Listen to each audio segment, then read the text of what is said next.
They said the grid at Groom never fails. Too many redundancies, too much money spent on box-within-box failovers, diesel that smells like old thunder stacked in drums under concrete that never sees light. The desert hates waste, and so do we. The runway lights can die. The radios can stutter. But the power that keeps what we keep in there from remembering it used to be free. That power does not go out. It did. And I am telling you exactly what it felt like when time we'd borrowed decided to ask for itself back. I'm not the sort of person people expect to talk about ghosts. I calibrate clocks. Not the wrist kind, not even the GPS kind. The kind that tell other clocks what they mean. I work on time discipline in systems that don't like being disciplined. Cryostats that pretend cold is a virtue. Ring lasers that get drunk on their own straight lines. Microwave cavities that convince the vacuum to lean. Area 51 experiment is what the outside world calls it when the rumors grow muscles. Inside, it's a lab with a floor that rings like a bell if you drop a washer, and a whiteboard with stains from equations someone had the good sense to erase only after they mattered. They brought me in because I'm the one who can smell when a clock is lying. Not the numbers. The numbers are too polite. I mean the air around it. Every clock wears a small weather. If you've done this long enough, you can taste drift. I was on the night rotation the day the generators forgot their duties. July, bone dry, winds that shave the sand into confidence. We had a unit in the South Bay we'd inherited from a physics program that never learned to say its own name in public. Casimir plates with a geometry that made grown engineers speak softly. A microwave driver, a cavity lined with a material that shouldn't have been as black as it was. The driver's nickname was Jonah because it went into things that usually swallowed men and came back with stories. It ran hot as a sin. We didn't leave it alone. I had 3 monitors open. On one, a thermal map that looked like a false color satellite image of a patient ocean. On the second, the phase noise of the ring laser we used as a yardstick for the building's honesty. On the third, a skycam hacked to peer at a sliver of heaven that would not get anyone yelled at. Our patch of stars always looks like a curtain someone forgot to draw. I kept the James Webb dashboard up on a hidden pane like other men keep baseball scores. It wasn't official, just an open line to the non-sensitive part of the pipeline.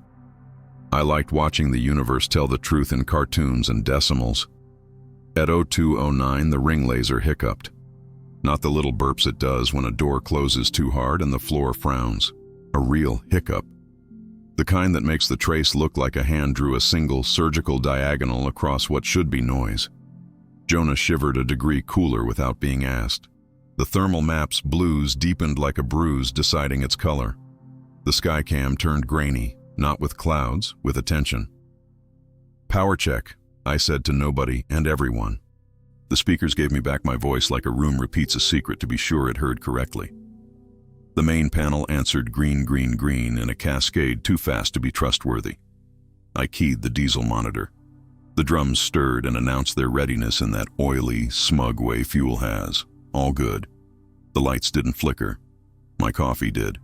I set the cup down and that was when the first hum began. If I say hum, you'll think of a refrigerator being a good citizen. This was the sound a violin string makes when a truck passes 2 streets away and the room remembers physics. It was the same frequency I'd been pretending not to hear in a lab in Denver when the James Webb team called a scar across a ring galaxy an artifact. It's the tone you don't hear with ears. You taste it in your molars. You feel it in your sternum like an old promise. "South Bay," I said, and someone upstairs must have already been running because the camera feed switched before my finger finished the key. The black cavity looked like an absence pretending to be equipment. The plates gleamed. The driver wore its do not touch light like a small red heart. Then the hum stopped. All of it, not silence. Absence. Every fan, every ballast, every obedient motor, gone. The LEDs didn't dim, they ceased. The map froze like a smile, pretending it was never anything else. My watch did something I've only seen twice. It took a breath and refused to exhale. I saw the hand between ticks and there was a space there. A place you could put the tip of a thought. Outages don't happen like that. They cascade, they cough. They announce themselves in the jitter of machines forgetting their manners. This was a decision. The desert lifted its head and listened. "Generators," I said, already on my feet. The floor answered back in the oldest language of all, a low, reluctant groan that comes from something heavy remembering it had a childhood. When the diesel didn't catch, the alarms should have. They didn't. The building didn't scold. The building waited. What failed that night wasn't power. It was permission. I keep my old tools in a canvas satchel because superstition is just the discipline of the parts of physics we can't quantify yet. I grabbed it and ran the corridor to the south bay. The doors do this thing when you sprint toward them. They pretend they were already opening because no door wants to admit it can't keep up. The bay smelled like cold metal and last week's ozone. Jonah's heart light was still red, but it was a memory of red, a suggestion of red in a room behind this one. The plates had a frost of not frost. The black cavity, which we feed microwaves until the vacuum says uncle, had the expression of a cat who has finally decided it will be stroked. The chief on duty, a woman who could make orbit calculations in her head while tying her hair back with the other hand, skidded in behind me. "Grid?" "Green." Lying about it. I tapped the ring laser panel on the wall. It wasn't dead. It was off the hook. The trace had left the graph and walked into a place the screen didn't know how to represent, like a person leaving their outline to try on a better one. We have a manual crank. Don't laugh. Even the places with all the toys keep one thing that is honest, because honest things are how you talk a building off a ledge. I went to it and put my shoulder into the old iron. You can feel a building forgive you through a crank like that. The generators coughed at last. The green marched down the line like soldiers still a little drunk, and the fluorescents seized the room back into their white tyranny. In my head, the hum laughed once and turned into nothing. Everything returned exactly wrong. When power returns, you get the stutter, the lights do the theater, the machines clear their throats. This was a cut, one frame, then another, as if a projectionist had decided to skip 14 seconds in favor of a better splice. The thermal map went from bruised blue to too healthy teal with no ramp. The ring laser's trace appeared with a gap shaped like a slender coffin. The skycam showed a clean desert sky with a new line hanging in it, too straight to be contrail, too patient to be meteor. It was so faint I thought I'd grown greedy for scars, for the kind of James Webb Telescope discovery you're not supposed to admit you pray for, but the line hung there like a thought that wouldn't die. That's when Sector E buzzed my badge and asked me to bring my nose. Sector E is the room you get after you've said yes too many times.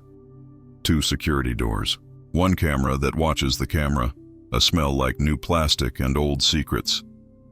They had a table covered in the kind of paper we pretend is disposable.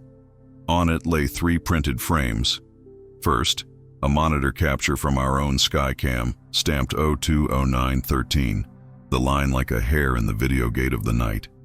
Second, a satellite image from a bird with a name we don't say into microphones. Same line, same angle, dust devils marching obediently under it like infantry. Third, the internal log of a device we call the moderator, which sits between Jonah's driver and the plates and tells one lie we can live with. That cause precedes effect as long as we're watching. "Tell me what's wrong," the chief said. "The line is not in the optics," I said before I could stop myself. "It's in the light." She looked at me the way a doctor looks when you finally use the right word. "And the moderator?" The log had a blank the size of a yawn. The time we lost wasn't 0. It was borrowed. We like to say we manipulate fields inside the cavity. That's kindness to our own self-image. What we do is convince the vacuum to behave. That night, the vacuum declined our invitation for 14 seconds, and we were polite enough to let it. "Okay," she said. "So the building didn't lose power. Time did." "No." I don't know why I said it like that. Maybe because easy words make bad doors. The building stopped insisting, and something else insisted harder. Something else. We all knew its names, and none of them were fit to say out loud. Atlas, if you wanted to be mythic, because it carries. Corridor, if you wanted to be devotional, because it allows. Scar, if you wanted to be petty, because humans think in injuries when we can't think in gratitude. "We're not the only ones who saw it," she said, nodding at the satellite frame. Boulder already pinged us. They called it a non-atmospheric linear anomaly. She didn't smile. Say it with me. Artifact. I didn't. Because the taste in my mouth wasn't artifact. It was copper. The ring laser's gap had a cousin under my tongue. We rebooted Jonah. You don't just flip a switch on a machine that argues with the furniture of reality. There's a liturgy. You bring the temperature up like you're educating an animal out of cruelty. You tune the microwave driver like you're coaxing a choir with a perfect ear not to hate the room. We did all of it exactly by the book, and when the driver's red light changed to that don't touch yellow engineer's love, promise, not fulfillment, the hum returned. Not the first hum, a lower one. A note the building sang in relief when a storm finally hits and the pressure has the decency to fall. The moderator's log ticked like a nervous animal. Phase drift and the ring laser settled as if someone had run a hand down the spine of a bad day. The skycam, colorless and dutiful, showed the same clean sheet of stars and the faintest hairline chord, halo to horizon, like a seam in the world left by a tailor with a steady hand. Bring up the patch, the chief said, and I knew which one she meant. The private link to the innocuous half of the web pipeline, the one that pretends public science is only public science. The last feed I'd seen before the hum started had been a galaxy with a ring like a medal. Now the screen refreshed and my breath did that embarrassing thing lungs do when they see a ghost in daylight. The scar was there, as if we had conjured it with our outage. A straight, rude line from ring to ring.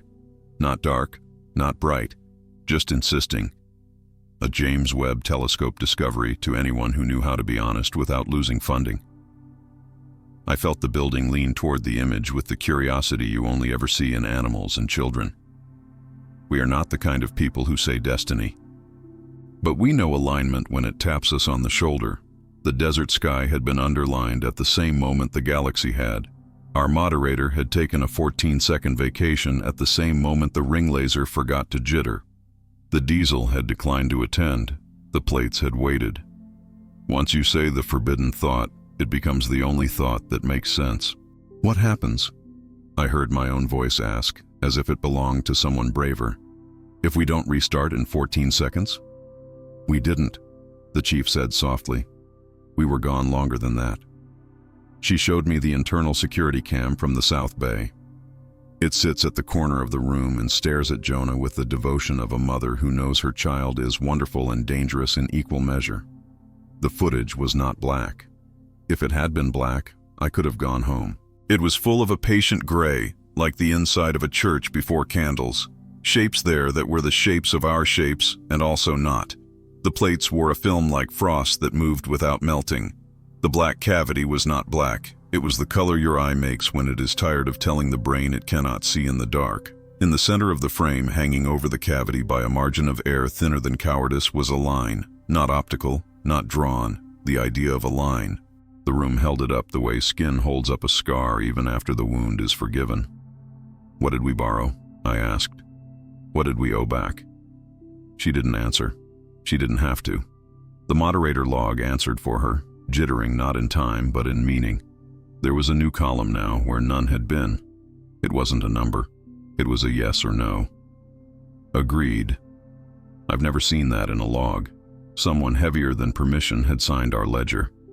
The rest of the night was work, because fear needs labor to stop it from turning its head toward the door. We took measurements. We compared frames. We let the ring laser scold us back into decimal dignity. We told the diesel it was a hero. We prepared language for men upstairs who would need nouns without verbs. We wrote transient, localized, and no evidence of external interference. We wrote artifact. We wrote resolved. I went home to a rented house with tile that holds onto the day's heat like a grudge. I lay on the floor because some part of me wanted the desert under my back. I stared at the ceiling until the hum returned in the exact pitch of my air conditioner kicking on. I slept there, and I dreamed of corridors. The next day, a group arrived who do not say hello. They carried laptops like they expected the computers to confess on their own. They interviewed the building. They patted Jonah as if a machine could wag its tail. They rolled a cart of portable clocks into Sector E and set them up in a grid like candles for the dead. They watched them agree. They watched them disagree. They asked me to describe 14 seconds in a room that had no seconds in it. I told them the truth. It was like holding your breath after someone you love has already forgiven you. It was relief without the part where you exhale. What do you think caused it? A man with a face like uncut paper asked. He had the kind of voice that makes everything sound like it already happened and went fine. Not caused, I said, tired of the way cause thinks it is king. Aligned. I pointed at the web frame on the muted monitor, the line across the ring. This keeps happening, in different rooms, with different candles. He nodded the way people nod when they are already erecting a fence in their mind. We'll adjust the moderator parameters. We'll introduce intentional noise to keep the cavity from going compliant. We'll retime the diesel spool. We'll keep insisting, I said, and it sounded more bitter than I meant. I am not anti-insistence. It's how we built bridges and vaccines and radios that talk to extremely patient mirrors a million miles out. But I know the smell of a clock that's had enough of being sat upon by men. The memo that went upstairs calls the event a coincident power irregularity. It never uses the word time. It never says borrowed. It definitely never says Area 51's borrowed time, because that would require admitting we have been living on a loan for decades, shaving seconds off the universe's patience and stacking them under our projects like ammunition. It recommends hardening and redundancy, and the introduction of decorrelation protocols so that any future alignment between local and extra-local phenomena will be swallowed by engineered jitter. It's smart, it will work, and it will cost us the one thing that brought any of us here in the first place. The chance to hear the universe say yes in a room that smells like dust and ambition. 2 nights after the outage, I drove north until the road forgot it used to be a road, and the lights behind me learned how to be stars again. If you go far enough, the base stops owning the horizon, and the desert owns it back. I stopped the car and let the heat climb out of it into the sky. I lay on the hood and watched a sheet of sky I've known since I was a child pretend to be different. It wasn't. We were. Once you've seen the line where it doesn't belong, across a galaxy's ring, across a military sky, across the gap in a log that thinks it only records electricity, you begin to notice every straight thing that pretends to be innocent. Fences, runways, the shadow of a contrail that is already blown away but refuses to leave your eye. I'm told to sit tight and let the committees do what committees are honorable for. Protect the unprepared without teaching them the wrong lesson. I know the wrong lesson. It's that we should never let the vacuum make choices on our property. It's that we must always tell light where it is allowed to go. It's that time belongs to whoever owns the generator keys. Here is the right lesson, whispered in a tone you can only hear in your bones. We are not keeping the lights on. The lights are keeping us honest long enough for the older rooms to invite us in. The Antarctica secret base everyone argues about on bad podcasts is not a fortress. It's a chapel with a door that only opens when you stop insisting on entering. The James Webb Telescope discovery that we keep downgrading to artifact is a courtesy, a straight finger across a galaxy's mouth telling us to listen. The asteroid atlas impact language that professionals avoid because it scares civilians is not a crash. It's a route, and routes are the gentlest thing the universe does for anyone not strong enough to invent directions on their own. What failed that night at Area 51 was not power. It was our story about why things work. For 14 seconds, we stopped pretending the building runs the room. For 14 seconds, the room ran itself, and in that space, I have never felt less in danger. I have never felt more supervised by something that does not care if I know its name as long as I keep my hands steady on the crank when it asks. They will harden, they will jitter, they will decorrelate.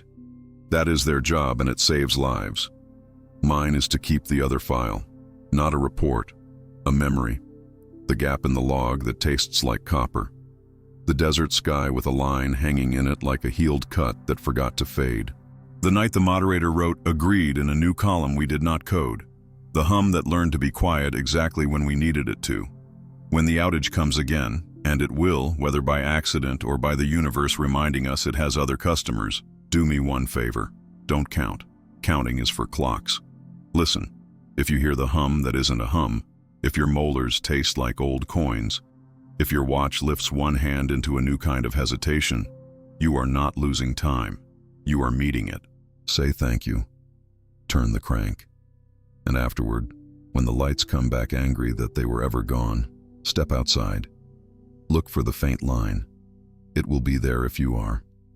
We are not the owners of borrowed time. We are its borrowers. The day the power failed, it was only returning what we had been pretending to spend.